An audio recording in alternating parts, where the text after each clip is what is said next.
Kingdom since taking office. Thank you, everyone. Good afternoon. It is the first of an Indian Prime Minister to welcome Prime Minister Modi to London. It's a real opportunity on this, his first visit to the United Kingdom since taking office.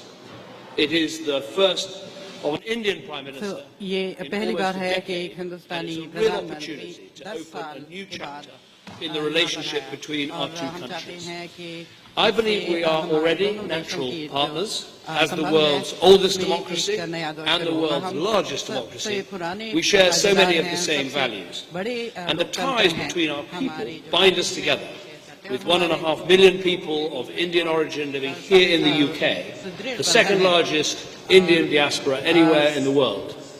Yet I do not believe that we're realising the true potential of this relationship. And that is what Prime Minister Modi and I want to change. We want to forge a more ambitious, modern partnership, harnessing our strengths and working together for the long term to help shape our fortunes at home and abroad in the 21st century. As leaders, we share similar priorities to create jobs and opportunities for all, to protect our people from terrorism, and to tackle global challenges like climate change. And it makes sense to work together on these issues.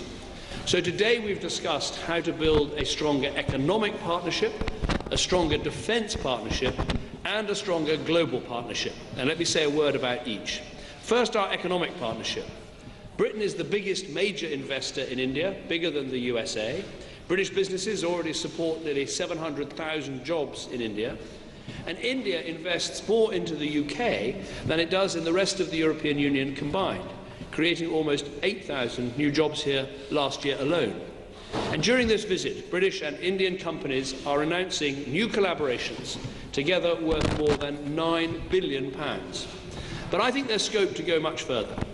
Today we've discussed Prime Minister Modi's vision for India to transform its economy, building 100 smart cities, increasing the skills of 500 million young people, providing around-the-clock electricity for all, building 10,000 kilometres of roads. These are immense projects, and we've talked about how Britain can help to transform this vision into a reality. We want to become your #1 partner for securing the finance needed for this ambitious plan, making London the world's centre for offshore rupee trading.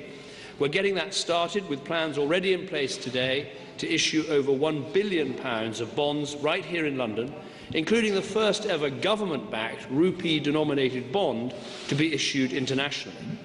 We want British companies with their world-class consulting together to develop the low-cost, low-carbon energy that's vital for the future, and that's why we're establishing a new £10 million joint research collaboration into new technologies. We want our companies to truly make in India, and that's why we're reinvigorating our forum of business leaders, who we'll see tomorrow. Second, we've agreed to establish a stronger, broader defence and international security partnership. All countries have a right to self-defence, and we want to assist India, the world's largest defence importer, to modernise her capabilities. We'll establish a new government-to-government framework to help make this happen. This will also mean increasing cooperation on new technologies and new capabilities like cyber, like our aircraft carriers too. We will deploy a Royal Navy warship to the Bay of Bengal next February to take part in India's first major international gathering of warships for a number of years. And we'll work together to better protect ourselves from new and emerging threats, such as cyber attacks, with the UK helping to establish a new centre to train 1 million Indian cybersecurity professionals and offering assistance to set up a new Indian cybercrime unit. Finally, as global powers with a global outlook, we discussed what more we can do to solve the challenges we face. The UK firmly supports permanent membership for India on the United Nations Security Council. International institutions need to reflect the world as it is today in order to maintain relevance and to support the rules-based system that benefits us so much. Today we agreed on the vital importance of securing an ambitious global deal in Paris later this year that keeps our goal of limiting global warming by 2050 to 2 degrees within reach. And we discussed what more we can do to support free trade, in particular by accelerating talks on a free trade deal between the EU and India, which could benefit more than 1.7 billion people and be worth over £15 billion each year to the EU and India combined. So we've had some excellent discussions here today, and I look forward to more this evening and, of course, tomorrow as well. We both have big ambitions for the relationship between our countries. We want a modern, essential partnership, founded on old ties, but defined and fuelled by the modern, diverse, dynamic countries that we are both today. Thank you. Prime Minister Modi.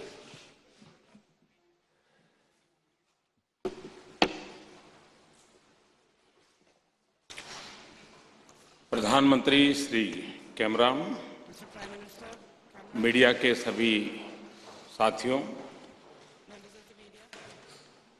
प्रधानमंत्री Cameron अपने भारत और Britain के संबंधों के प्रति जो उत्साह और आशावादी दृष्टिकोण दिखाया है, उसके लिए मैं आपका आभार प्रकट करता हूं। आपने भारत और ब्रिटेन के संबंधों को सशक्त करने में बड़ा योगदान दिया है। मैं आपके गर्मजोशी से भरे स्वागत और भारत यूके संबंधों को सशक्त बनाने के आपके योगदान के लिए आपका धन्यवाद करता हूं। आपके निमंत्रण के लिए, आपके आदर सत्कार के लिए, जिस प्रकार से आपने मेरे लिए समय दिया है, उसके लिए मैं आपका आभारी हूं। यूके की यात्रा यहां पर आने से पर मुझे बहुत प्रसन्नता है। यह संबंध भारत के लिए महत्वपूर्ण है। ऐतिहासिक तौर पर हम एक दूसरे के भलीभांति परिचित हैं। हमारे लोगों के बीच संबंध अतुलनीय है। हमारे मूल्य एक समान है और इससे हमारे संबंधों को विशेष स्वरूप मिला है। हर क्षेत्र में हमारी साझेदारी वाइब्रेंट है और हमारे संबंधों में निरंतर विस्तार हो रहा है, जैसे ट्रेड और इन्वेस्टमेंट, डिफेंस और सिक्योरिटी। हर क्षेत्र में हमारी साझेदारी वाइब्रेंट है और हमारे संबंधों में निरंतर विस्तार हो रहा है, जैसे ट्रेड और इन्वेस्टमेंट, डिफेंस और सिक्योरिटी, शिक्षा और विज्ञान, क्लीन एनर्जी और स्वास्थ्य, टेक्नोलॉजी और इनोवेशन, कला और संस्कृति। अंतर्राष्ट्रीय स्तर पर हमारे साझे हित हैं, जो हम दोनों देशों के लिए महत्वपूर्ण है। आज हमने निर्णय लिया है कि हम अपने पॉलिटिकल डायलॉग को और घनिष्ठ बनाएंगे और नियमित रूप से बायलैटरल समिट करेंगे। हमारे साझे मूल्यों के आधार पर विश्व के अन्य क्षेत्रों में भी विकास के लिए साझेदारी को शुरू करेंगे और साथ ही साथ हर क्षेत्र में अपने द्विपक्षीय सहयोग को और अधिक गहरा बनाएंगे। आज हमने सिविल न्यूक्लियर एग्रीमेंट पर हस्ताक्षर किए हैं। यह हमारे आपसी विश्वास का प्रतीक है और हमने क्लाइमेट चेंज का सामना करने के लिए हमारे दृढ़ संकल्प का परिचय भी दिया है। भारत के global centre for clean energy partnership में सहयोग पर समझौता हुआ है। इससे वैश्विक न्यूक्लियर इंडस्ट्री में सेफ्टी और सिक्योरिटी और मजबूत होगी। यूके के साथ रक्षा और सुरक्षा को हम बहुत मूल्यवान मानते हैं, जिसमें डिफेंस ट्रेड और नियमित जॉइंट एक्सरसाइज भी शामिल है और यह साझेदारी निरंतर बढ़ती रहेगी। मुझे बहुत प्रसन्नता है कि फरवरी 2016 में भारत में होने वाली इंटरनेशनल फ्लीट रिव्यू में यूके भी शामिल होगा। भारत डिफेंस के आधुनिकीकरण पर बल दे रहा है और इसके लिए हम डिफेंस मैन्युफैक्चरिंग को मेक इंडिया के मिशन में प्राथमिकता दे रहे हैं। मेरा विश्वास है कि यूके हमारे इस मिशन में एक महत्वपूर्ण साझेदार होगा। इकोनॉमिक पार्टनरशिप हमारे संबंधों का एक अहम और मजबूत स्तंभ है। मेरा विश्वास है कि ये संबंध आने वाले समय में बड़ी तेजी से आगे बढ़ेंगे, क्योंकि भारत में अपार संभावनाएं हैं और ब्रिटेन में आर्थिक क्षमता और सामर्थ्य है। यूके भारत में तीसरा सबसे बड़ा निवेशक है। भारत यूके में जितना निवेश करता है वो बाकी ईयू देशों में निवेश से अधिक है। भारत में यूके के निवेश के प्रस्ताव के लिए हमने भारत में एक फास्ट ट्रैक मैकेनिज्म की व्यवस्था बनाने का निर्णय लिया है। हम इंडिया यूके सीईओ फोरम के पुनर्गठन का स्वागत करते हैं। लंदन के फाइनेंशियल मार्केट का फंड रेज करने के लिए हम और अधिक प्रयोग करने वाले हैं। मेरे लिए प्रसन्नता का विषय है कि हम भारतीय रेल के लिए लंदन में रेलवे रूपी बॉन्ड जारी करने जा रहे हैं। यह एक तरह से स्वाभाविक है कि भारतीय रेल की यात्रा यहीं से शुरू हुई थी। अगले 2 दिनों में हमारे बिजनेस सेक्टर के साथ होने वाली एंगेजमेंट्स का मैं उत्सुकता के साथ इंतजार कर रहा हूं और हम बिजनेस सेक्टर से कई महत्वपूर्ण अनाउंसमेंट्स की अपेक्षा करते हैं। मुझे प्रसन्नता है कि हमारी सरकार और प्राइवेट सेक्टर दोनों में के बीच क्लीन एनर्जी और क्लाइमेट सहयोग में प्रगति हुई है। यह क्षेत्र महत्वपूर्ण भी है और इसमें अपार संभावनाएं भी हैं। भारत ने क्लाइमेट चेंज पर जो एक व्यापक महत्वाकांक्षी राष्ट्रीय योजना बनाई है, उसमें हमारे द्विपक्षीय सहयोग से लाभ पहुंचेगा। हम आशा करते हैं कि पेरिस में होने वाले सम्मेलन में UN convention on climate change के फ्रेमवर्क के अंतर्गत ठोस परिणाम निकलेंगे और विश्व सस्टेनेबल और लो कार्बन भविष्य के लिए एक निर्णायक रास्ता तय होगा। आज कई और क्षेत्रों में ठोस परिणाम निकले हैं जिसका भारत की राष्ट्रीय प्राथमिकता से संबंध है। इनमें स्मार्ट सिटीज, स्वास्थ्य, रिवर क्लीनिंग, स्किल और शिक्षा शामिल है। हम इस बात पर सहमत हैं कि सभी क्षेत्रों में हमारी साझेदारी के लिए टेक्नोलॉजी, रिसर्च और इनोवेशन मजबूत नींव प्रदान करेंगे। हम दोनों देश अपनी इस साझेदारी से जनता के लिए नए अवसर पैदा करेंगे और समृद्धि बढ़ाएंगे। साथ ही साथ साझे हितों को प्राप्त कर पाएंगे और अपनी चुनौतियों का ठीक से सामना कर सकेंगे। जैसे एशिया में शांति और स्थिरता, विशेष करके दक्षिण और पश्चिम एशिया में सामुद्रिक सुरक्षा, साइबर सुरक्षा तथा आतंकवाद और अतिवाद, इन सभी विषयों पर मैं और प्रधानमंत्री कैमरॉन आज और कल चेकर्स में और विस्तार से बात करने वाले हैं। अंत में यूएन सिक्योरिटी काउंसिल में भारत की स्थायी सदस्यता और अंतर्राष्ट्रीय एक्सपोर्ट कंट्रोल रीजिम में भारत की सदस्यता के लिए ब्रिटेन के महत्वपूर्ण सामर्थ्य के लिए प्रधानमंत्री कैमरॉन का आभार व्यक्त करना चाहता हूं। आज पार्लियामेंट में संबोधन करने का मुझे सम्मान मिला है। उसके बाद मैं इंडिया यूके बिजनेस समिट को संबोधित करूंगा। इन दोनों अवसरों पर भारत और भारत ब्रिटेन संबंधों पर विस्तार से अपने विचार प्रकट करूंगा। हमारे स्ट्रेटेजिक पार्टनरशिप के लिए आज हमने एक बोल्ड और महत्वाकांक्षी विजन रेखांकित किया है और जो निर्णय हमने आज लिए हैं यह इस विजन को पाने के हमारे दृढ़ विश्वास और प्रतिबद्धता को दर्शाता है। आज के परिणामों से ये स्पष्ट होता है कि हमारे संबंध नई और ऊंचाइयों पर आज ही पहुंच चुके हैं।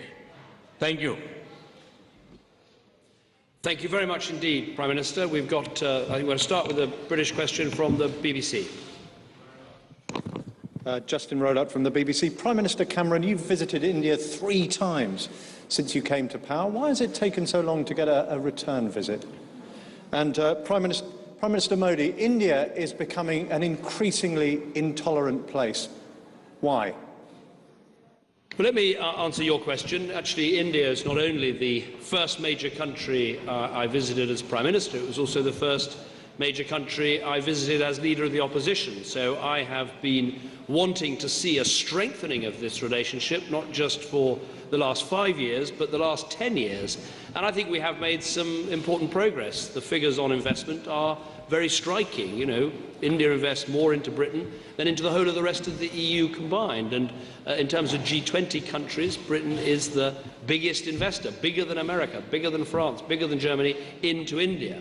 But I think where we agree is that we shouldn't rest on our laurels. We should try and raise our sights and look at these projects like smart cities, like Digital India, like Clean India, where we can bring expertise and really forge a partnership. India soon will be the 3rd largest economy in the world. Britain is the 5th largest economy in the world. We have, I think, real potential. As for the time it takes to have a visit, I'm delighted that the Prime Minister is here. We've met many times before at G20s, most recently in New York, and we agreed to make this visit an absolute centrepiece of building the stronger relationship, which is what we're doing today. Prime Minister.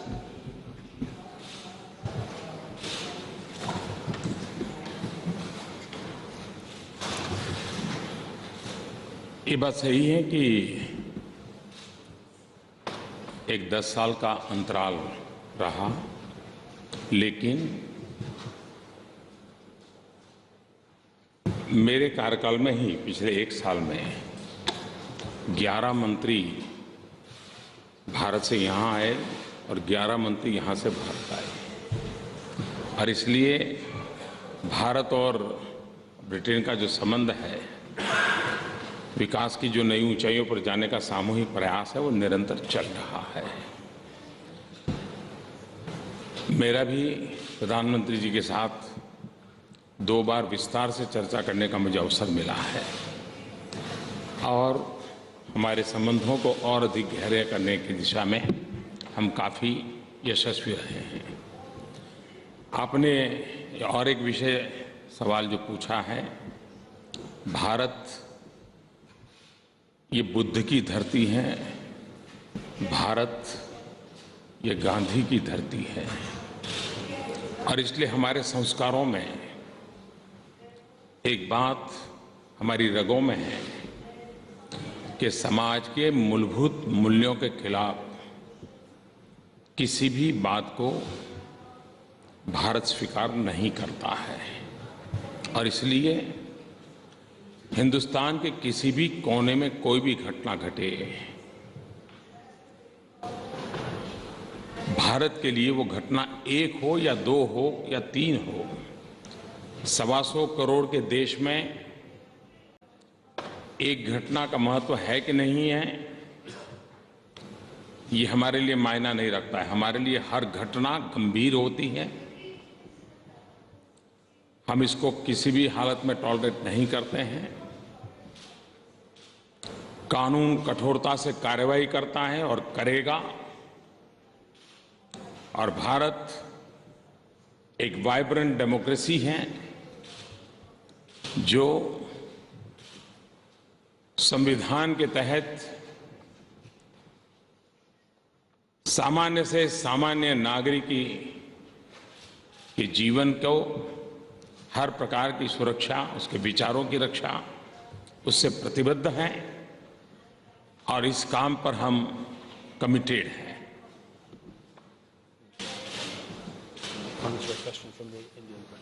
ANI? Yeah. Sir, my question is to both the Prime Ministers. Sir, both India and UK are victims of terror from same terrorist groups. Both our cities are being bombed by the people who are trained from the same source of terrorism. Both countries lost lives in Afghanistan, the same set of terrorists. In your discussions today, sir, did you discuss the shared concerns, and did you agree on some of the cooperation in this field?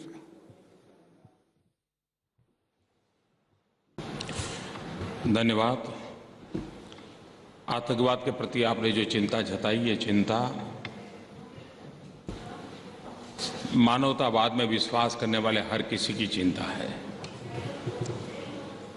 और मैं आज इस बात को बड़े संतोष के साथ कहना चाहता हूं कि यूनाइटेड नेशन में आतंकवाद के मुद्दों को लेकर के जितने इनिशिएटिव लिए गए हैं, उसमें भारत और ब्रिटेन दोनों कंधे से कंधा मिलाकर के हर चीज में इनिशिएटिव लिया है।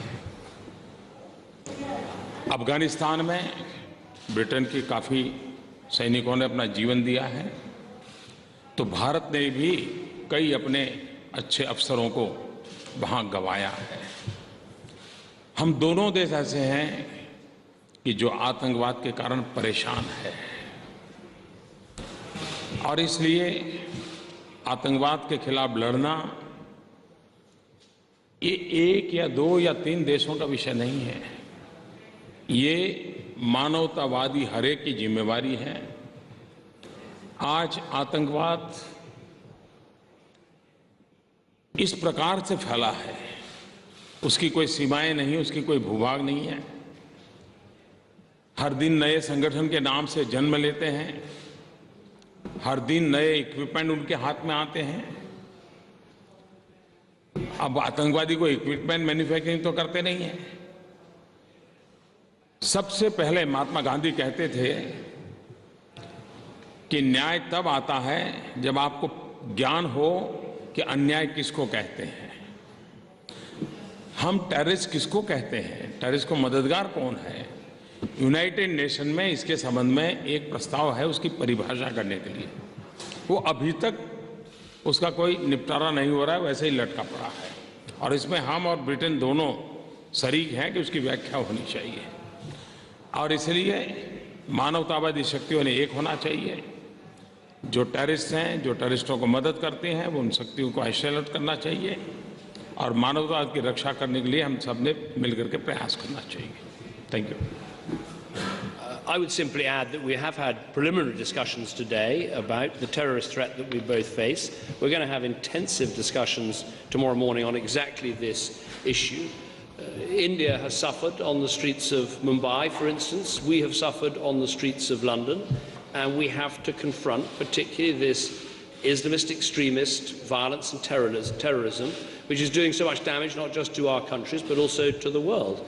The argument I would make is it's not enough simply to close down terrorist groups and close down ungoverned space, which is what our intervention in Afghanistan was about, was to try and make sure that that country was run by a government with the power to keep terrorist groups out of that country. We also need to deal with the narrative that the terrorists use, with the culture of grievance they try to build up to justify unjustified actions, and that, I think, will be part of our discussions tomorrow. Let's hear from Nick Watt from The Guardian. Thank you, Prime Minister.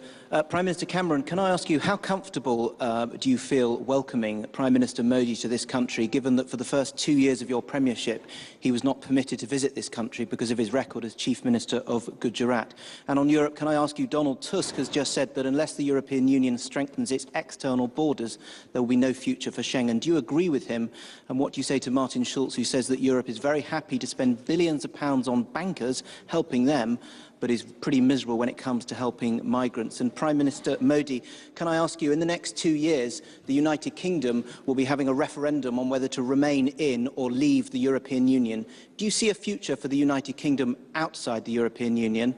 And also, Prime Minister Modi, can I ask you, tomorrow night you will obviously have a rapturous reception at Wembley Stadium, but there are a number of protesters out today who are saying, and I'm wondering what you say to them, that given your record as Chief Minister of the state of Gujarat, you do not deserve the respect that would normally be accorded to the leader of the world's largest democracy. Thank you. Nick, well, lots of questions there. Let me try and answer all of them. I'm pleased to welcome Prime Minister Modi here. He comes with an enormous mandate from the people of India who made him Prime Minister with a record and historic majority. As for what happened in the past, there were legal proceedings. There were also, as my colleague Priti Patel said earlier today, representations from the British government at the time. But we're now discussing the future partnership between Britain and India, both of us backed by our countries for this Parliament, to work together to strengthen the partnership that we have. On the other issues that you raise, the reason for supporting banks in a crisis is not that they are uniquely wonderful things or wonderful people, but simply if you allow banks to collapse, they pull down every other business with them. But that's why we've reformed the system in this country, so that if banks get in trouble in future, they are bailed out by their own creditors and not by the taxpayer. As for support for migrants, I think Britain can hold its head high up internationally, because we have given more than any other European country, indeed more than any other country in the world, apart from the United States of America, to help with the Syrian refugee crisis, supporting the neighbouring countries, supporting people in Syria, and of course supporting the refugee camps. No country apart from America has done more. As for what Donald Tusk says about Schengen, Britain is not in Schengen. We have kept our own borders while being part of the European Union. So it's not really for me to say, but obviously I want to help my colleagues in Europe deal with this migration crisis. That is why actually we've done more than any other European country to support the European asylum support officers that are helping to deal with this crisis on Schengen's external borders, and we'll continue to do that. But clearly, you need to have either a system with external borders or a system with internal borders. You can't have borders that don't work at either level. But as I say, Britain will remain out of Schengen. We'll keep our own borders. We think that's important for our security. I think those are all your questions. Prime Minister.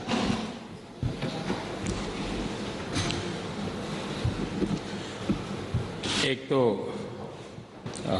Keep the record straight, इसके लिए मैं आपको जानकारी दूं, मैं 2003 में यहाँ आया था और बहुत ही स्वागत सम्मान मैंने उस समय भी यहाँ कार्यक्रमों में भाग लिया था। यूके ने कभी भी मुझे यहाँ आने पर रोका नहीं है, कभी कोई प्रतिबंध लगाया नहीं है। मेरे समय अभाव के कारण मैं नहीं आ पाया, वो अलग बात है। तो ये एक गलत परसेप्शन है, उसको करेक्ट कर लीजिए। दूसरी बात है कि 2 साल के बाद रेफरेंडम होगा।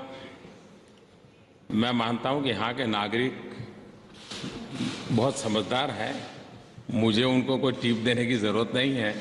लेकिन जहाँ तक भारत का सवाल है, यूरोपियन यूनियन का हमारा अगर कोई प्रवेश द्वार है तो ब्रिटेन है, और हमारा सबसे आर्थिक कारोबार किसी के साथ है तो ब्रिटेन के साथ है। हम इसी प्रवेश द्वार से यूरोप के बाकी देशों में जा रहे हैं। तो हमारा तो भला यही है कि हम तो ब्रिटेन को हमारा ही प्रवेश द्वार मान करके ही आगे बढ़ना चाहेंगे।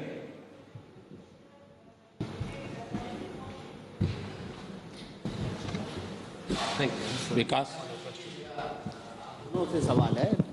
मेरा सवाल ये है कि भारत इस समय एक बड़े बदलाव के दौर से गुजर रहा है और उसमें महत्वपूर्ण रोल आपके द्वारा शुरू की गई कई योजनाएं भी हैं। मेरा प्रधानमंत्री जी आपसे ये सवाल है कि भारत की आर्थिक परिस्थितियों और सामाजिक परिस्थितियों में आप किस तरह के सहयोग की आशा कर रहे हैं ब्रिटेन से। और मेरा डेविड कैमरन साहब से सवाल है कि भारत और ब्रिटेन के बहुत पुराने और ऐतिहासिक संबंध हैं, आप इन संबंधों को पुनर्परिभाषित करने के लिए किस तरह के नए भूमिका में दिखाई देंगे या किस तरह की नई कोशिशें करेंगे ताकि ये संबंध और प्रगाढ़ हों? देखिए, आप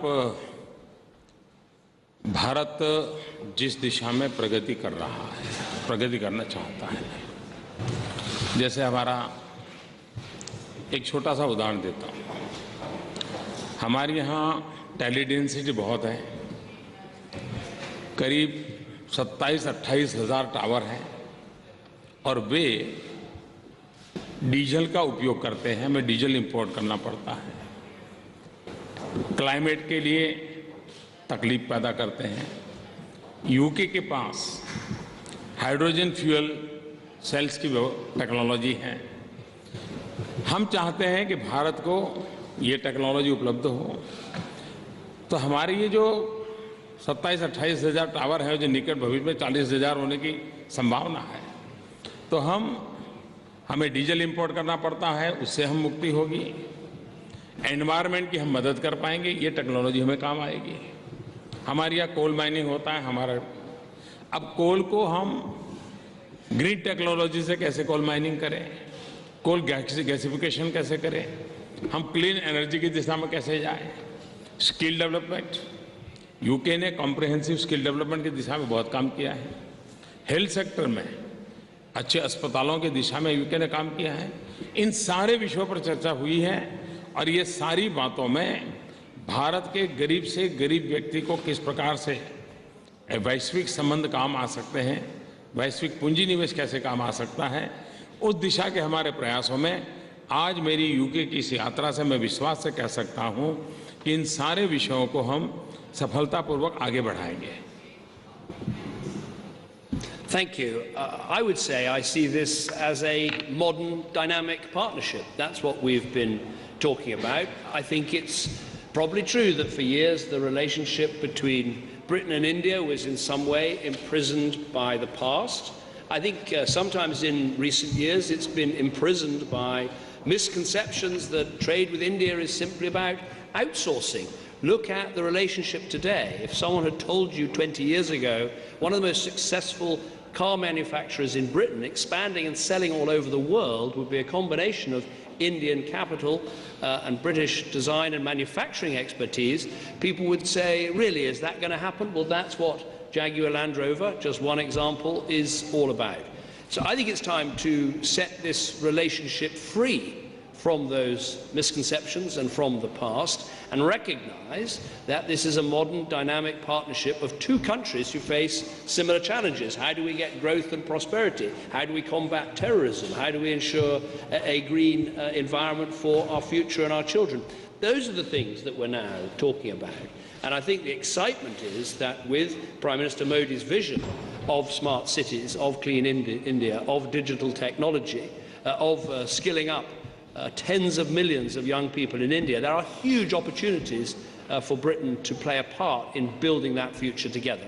And that's why we are so I think excited today to be signing so many different agreements across such a wide range of areas, demonstrating this is a truly modern and dynamic partnership. With that, we have a packed timetable, 2 speeches this afternoon, including the first to Parliament, and we must go and make the most of that. But thank you very much. Thank you.